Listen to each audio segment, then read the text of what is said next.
నమస్తే, నేను చెవుల కృష్ణాంజనేయులు. ఆంధ్రప్రదేశ్లో 7 అసెంబ్లీ నియోజకవర్గాలు ఎస్టీ నియోజకవర్గాలు ఉన్నాయి. గిరిజనులకు సంబంధించినటువంటి ఒక పార్లమెంటు నియోజకవర్గం.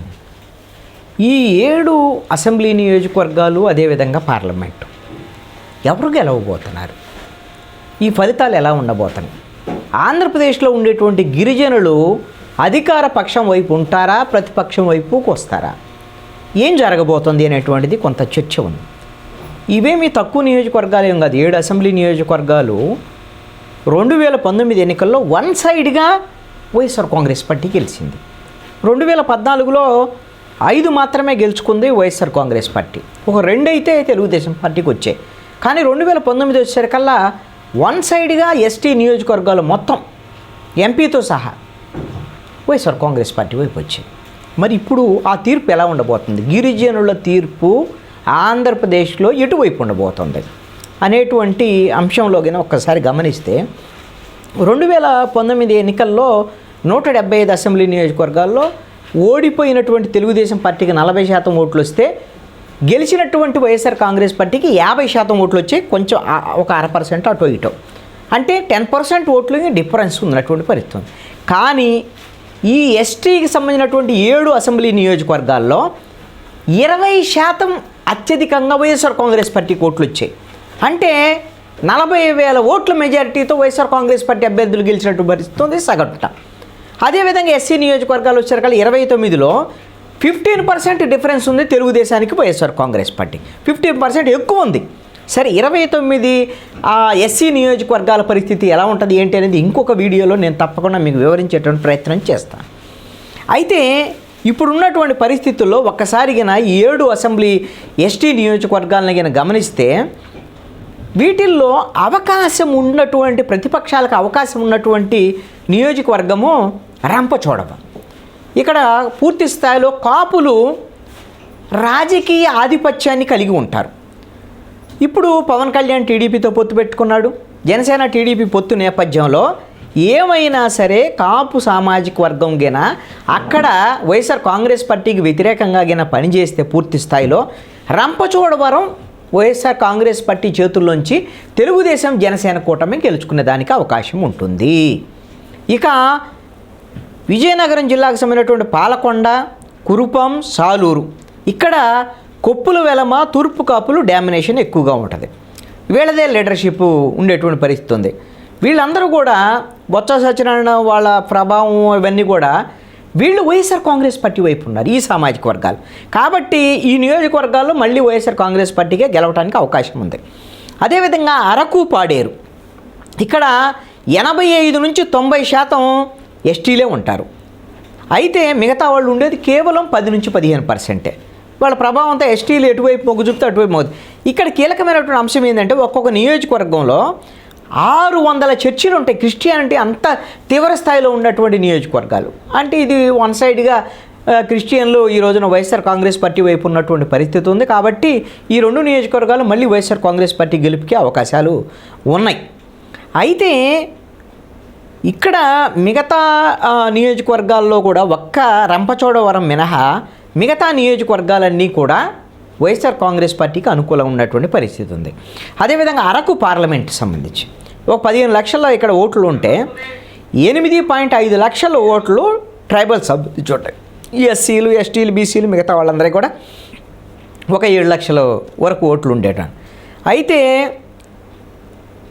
ఈ 7 నియోజకవర్గాలకు సంబంధించి ఒక్క పోలవరంలో మాత్రమే ఒక 20,000 మంది కమ్మ సామాజిక వర్గంకి సంబంధించినటువంటి వాళ్ళు ఉంటారు. మిగతా చోట్ల అక్కడ మిగతా కమ్మారెడ్డి వాళ్ళ ప్రభావమే ఈ పార్లమెంట్ నియోజకవర్గ పరిధిలో లేదు. అందుకనే పోలవరము 2014లో పోలవరం గెలిచారు తెలుగుదేశం పార్టీ. మరి ఇప్పుడు ఏమైనా గెలవగలరా లేదా ఏంటి పరిస్థితులు అంటే ఆ విధమైనటువంటి సానుకూలమైనటువంటి పరిస్థితులను తన వైపు తిప్పుకోవటంలో తెలుగుదేశం పార్టీ కొంత విఫలమవుతుంది అనేటువంటిది ఉంది. ఎందుకు అనంటే 2014 నుంచి 19 వరకు తెలుగుదేశం అధికారంలో ఉంటే చివరి వరకు కూడా అసలు ఎస్టీలకి సంబంధించినటువంటి దాంట్లో ఒక్క మంత్రి పదవి కూడా ఇవ్వాలి. చివరిలో కెడారి శ్రవణ్ వాళ్ళ నాన్న హత్య తర్వాత అతను తెలుగుదేశం పార్టీ మంత్రి పదవి ఇచ్చారు, అతను ఎమ్మెల్యేగా గెలిచినటువంటి పరిస్థితి అక్కడ. అప్పుడు చివరిలో అతనికి మంత్రి పదవి ఇచ్చారు, అంతే తప్ప ఎక్కడా కూడా వాళ్ళకి సరైనటువంటి ప్రాధాన్యత ఇవ్వలేదు.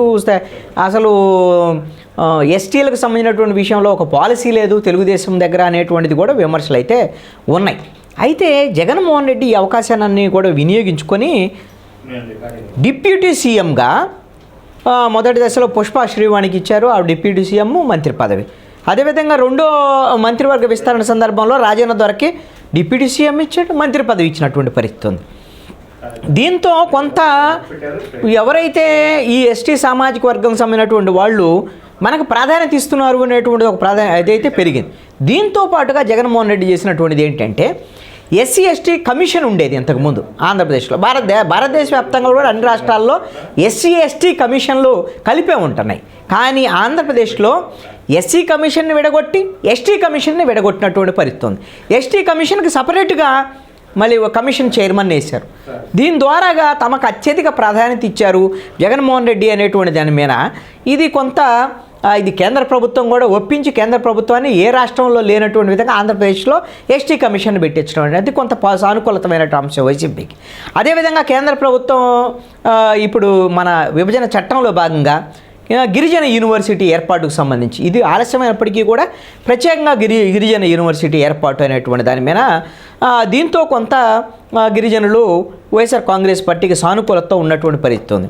దీంతో పాటుగా ఎస్టీ నియోజకవర్గాలు ఈ ఎస్టీలకు సంబంధించినటువంటి వాళ్ళ డిమాండ్ మీద 25 పార్లమెంటు నియోజకవర్గాల్లో అరకు పార్లమెంటు ఒక జిల్లా అయ్యేదానికి అవకాశం ఉండదు. కానీ వాళ్ళ డిమాండ్ మేరకు ఈ అడ్మినిస్ట్రేషన్ని గిరిజనుల వరకు తీసుకెళ్లాలనేటువంటి దాని మీద మన్యం జిల్లా ఒకటి, అదేవిధంగా అల్లూరు సీతారామరాజు జిల్లా 2 జిల్లాలుగా చేయటం ద్వారా కొంత అడ్మినిస్ట్రేషన్ని వాళ్ళ దగ్గరకు తీసుకొచ్చేటువంటి ప్రయత్నం చేశారు. దీంతో కొంత నవరత్నాలకు సంబంధించినటువంటి బెనిఫిషరీస్ కూడా ఎస్టీలుగా గిరిజనులు వీళ్ళు లో ఇన్కమ్ కలిగినటువంటి వాళ్ళే కాబట్టి నవరత్నాలన్నీ కూడా వాళ్ళకి చేరేదానికి అవకాశం ఉంటుంది. దీంతో ఈ 7 అసెంబ్లీ నియోజకవర్గాలు మాత్రమే కాదు, పార్లమెంటు నియోజకవర్గం మాత్రమే కాదు, రాష్ట్ర వ్యాప్తంగా గిరిజనులు ఉండేటువంటి కొంత ఏది మైదాన ప్రాంత గిరిజనులు సపోజు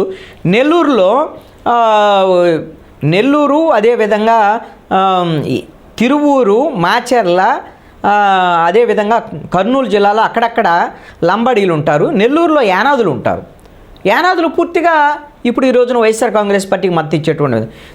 తిరువూరు మాచర్ల అదేవిధంగా జగ్గయ్యపేట కర్నూలు జిల్లాలో కొన్ని చోట్ల లంబాడీస్ వీళ్ళు మైదాన ప్రాంత గిరిజనుల కింద వీళ్ళు కూడా వైఎస్ఆర్ కాంగ్రెస్ పార్టీకి అనుకూలం ఉన్నటువంటి పరిస్థితి. నల్లమల చుట్టూ మన ఆంధ్రప్రదేశ్ సంబంధించినటువంటి జిల్లాల్లో ఈ చెంచులు కూడా సంఖ్యరీత్యా తక్కువే ఉంటారు. వీళ్ళు కూడా వైఎస్ఆర్ కాంగ్రెస్ పార్టీకి కొంత మద్దతు ఇచ్చేటువంటి పరిస్థితి ఉంది.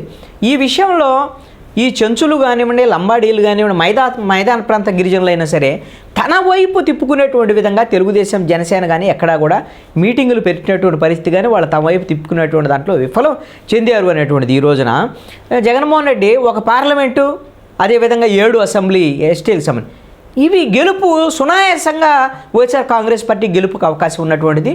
ఇది ఈ విధంగా ఎస్సీ నియోజకవర్గాల్లో కూడా మొన్న 29 ఎస్సీ నియోజకవర్గాలు 28 గెలిచారు వైఎస్ఆర్ కాంగ్రెస్ పార్టీ. అందుకని ఎస్సీ నియోజకవర్గాల్లో ఈ 29 నియోజకవర్గాల గెలుపు ఓటములు ఎలా ఉన్నాయనేటువంటిది ఇంకొక వీడియోలో చేస్తాను. అంటే ఆంధ్రప్రదేశ్లో ఉన్నటువంటి గిరిజనులు, మైదాన ప్రాంత గిరిజనులు, కొండ ప్రాంత గిరిజనులు ఈ రోజున వైఎస్ఆర్ కాంగ్రెస్ పార్టీకి జై అనబోతున్నారు అనేటువంటిది మాత్రం నేను పరిశీలించిన దాంట్లో నాకు వచ్చినటువంటి సమాచారం.